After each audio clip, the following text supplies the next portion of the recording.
નવસારીમાં 10 કલાકમાં 15 ઇંચ ભારે વરસાદ ખાબક્યા બાદ શહેરના અનેક વિસ્તારોમાં જળબંબાકારની સ્થિતિ બની હતી।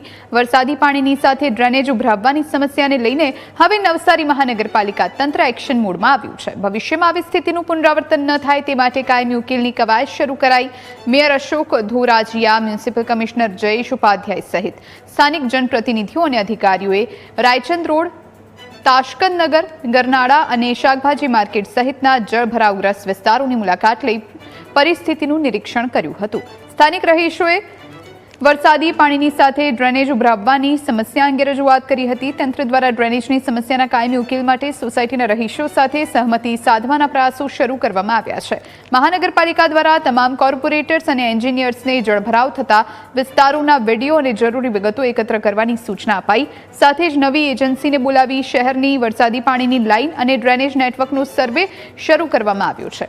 સર્વેના આધારે પાણીના નિકાલના રહેલી ખામીઓ શોધી કાયમી ઉકેલ માટે આયોજન હાથ ધરવામાં આવશે।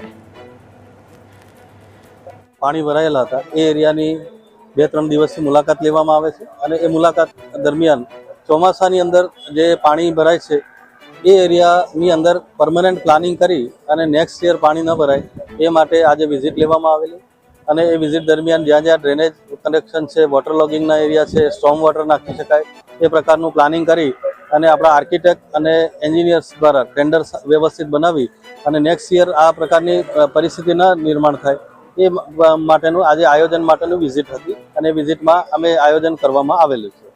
આજે સવારથી જ ડમ્પિંગ સાઇટ અને ત્યારબાદ રેલવે ગરનાળા, આપણી આ શાકભાજી માર્કેટ જ્યાં ચોમાસાના વરસાદને લીધે પાણી ભરાયું હતું ત્યાં બધે જ જગ્યાએ સર્વે કરીને લોકોને સાંભળીને રાયચંદ રોડની જે નીચાણવાળી સોસાયટીઓ હતી ત્યાં પણ સાંભળીને જે ડ્રેનેજોના પ્રશ્ન છે, વરસાદી પાણીના પ્રશ્ન છે એ આવતા ચોમાસા પહેલાં આપણે સર્વે કરીને જ્યાં લાઈનો નાખવી પડે તે નાખીને લોકોને સાથે રાખીને પ્રશ્નનો હલ થાય એના માટેની વિઝિટ શરૂ કરવામાં આવી છે ને કમિશનર સાહેબ સાથે અને આખી ટીમ સાથે જે તે વિભાગના ડિપાર્ટમેન્ટના લોકોને બોલાવીને તરત સૂચના આપીને યોગ્ય નિકાલ કરવા જણાવવામાં આવ્યું છે।